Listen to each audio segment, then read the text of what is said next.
আসসালামু আলাইকুম, ফিনিক্স উল্লাস টিউটোরিয়ালসের পক্ষ থেকে স্বাগতম জানাচ্ছি। আমাদের সাথে রয়েছেন আমাদের হলের বড় ভাই, অমরকেশ হলের শ্রদ্ধেয় বড় ভাই, যিনি গণিত বিভাগে ঢাকা বিশ্ববিদ্যালয়ে পড়াশোনা করেছেন এবং 41তম BCS এডুকেশন ক্যাডারে সুপারিশপ্রাপ্ত হয়েছেন। তার কাছ থেকে আমরা আজকে শুনবো পিলি টেকার মূল মন্ত্র। ভাইয়ের আলোকে বলবে যে আসলে কি কি বিষয় ফলো করলে পিলিতে টেকা যায়। ভাই, আমি আপনার কাছে যাচ্ছি, প্লিজ আপনি আপনার মতো করে একটু বলবেন বাংলাদেশের যেই জনগণগুলো, যেই জনশক্তিগুলো হচ্ছে BCS ক্যাডার হওয়ার স্বপ্ন নিয়ে, লালন নিয়ে সামনে এগিয়ে যাচ্ছে, তাদের উদ্দেশ্যে আপনার প্লিজ কিছু পরামর্শ।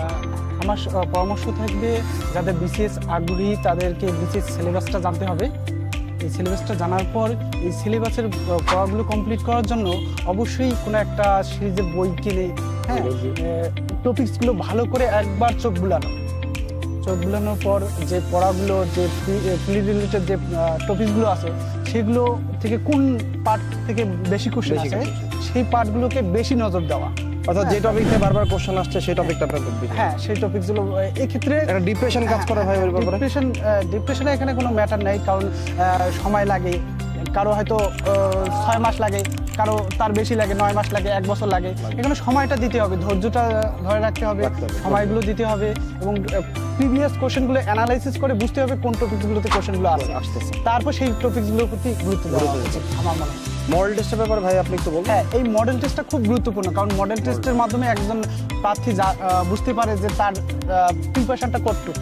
এই প্রিপারেশনটা কতটুকু, এই মডেল টেস্টগুলো যখন বারবার দিতে পারবে তার অ্যানালিসিস করবে যে আমার এত মার্কস পাওয়া উচিত কিন্তু আমি কম পাইছি।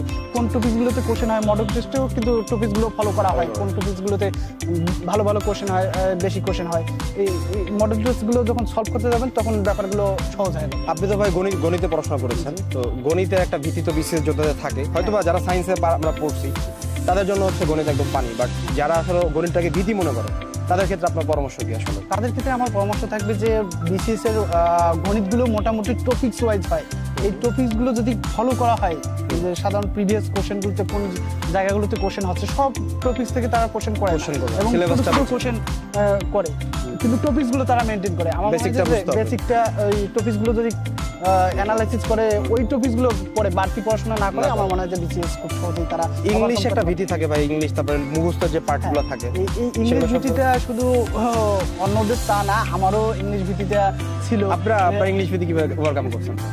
এটা ওভারকাম করার ক্ষেত্রে আমি ইংলিশে বেশি করে সময় দিয়েছিলাম। অন্য টপিকগুলোতে যতটা সময় দিতাম, ম্যাথে যতটা সময় দিতাম, এর থেকে 4-5 গুণ সময় আমি ইংলিশে দিতাম, কারণ ইংলিশের টপিকগুলো আমাকে বারবার বেশি করে পড়া লাগতো। এই কারণে ইংলিশের যে কোশ্চেন, যে পার্টগুলোতে কোশ্চেন হয়, এখানে ছোট একটা বই আমি সাথে রাখতাম। অনেকের তো ভাই হচ্ছে অনেক ট্যাবু কাজ করে, লাইক BCS ক্যাডার না হলে মেয়ের বাবা বিয়ে দিবে না, এরকম একটা ব্যাপার থাকে। আপনি তাদের উদ্দেশ্যে আসলে কি বলতে চান? অনেকে দেখা যাচ্ছে যে ওই আশায় বসে আছে, লাইক BCS ক্যাডার হবো, তারপর নিজের প্রিয়তমাকে বিয়ে করবো বা প্রিয়জনকে বিয়ে করবো, তাদের ব্যাপারে আপনার পরামর্শ? তাদের ব্যাপারে আমার পরামর্শ আসলে, আপনি তো অনেক আগে বিয়ে করছেন, আপনি তো অনেক লাকি। আলহামদুলিল্লাহ, আমার ওয়াইফও আমার সঙ্গে 41তম BCS শিক্ষা ক্যাডারের সুপারিশপ্রাপ্ত হয়েছে। আপনি লাকি ভাই, একদম কাপল প্যাকেজ। এই ক্ষেত্রে আমি বলবো তাকে কিন্তু আমি গাইড করেছি মোটামুটি কোন টপিকসগুলোতে সে এতটা জানতো না, তাকে আমি বলতাম যে এই টপিকসগুলো ফলো করো, এই টপিকসগুলো ফলো করো। যাদের দেখা যাচ্ছে যে হয়তো ওয়াইফ পড়বে না, কিন্তু দেখা যাচ্ছে যে বাবা, জীবনটাকে এত কঠিন করে নেওয়ার কিছু নেই যে BCS হতেই হবে তা না। আমি একমত আপনার সাথে, যেটা কপালে আছে পড়াশোনা হবে, যেটা কপালে আছে কপালে আছে। থ্যাংক ইউ ভাই আমাদের সাথে থাকার জন্য, ফিনিক্স উল্লাস টিউটোরিয়ালসের সাথে থাকার জন্য, প্রোটেক্টের সাথে থাকার জন্য। আপনারা আমাদের সাথে থাকুন, আমরা আমাদের সবচেয়ে সেরা সার্ভিস নিয়ে আপনাদের সাথে আসছি। BCS এর দুর্দান্ত সেবা নিয়ে বাংলাদেশ ব্যাপী আমরা সার্ভিস দেবো ইনশাআল্লাহ। ধন্যবাদ, আমাদের সাথে থাকুন। ধন্যবাদ প্রোটেক্ট এডুকে, আমরাও সাথে আছি, আপনারাও সাথে থাকবেন। আসসালামু আলাইকুম। আসসালামু আলাইকুম।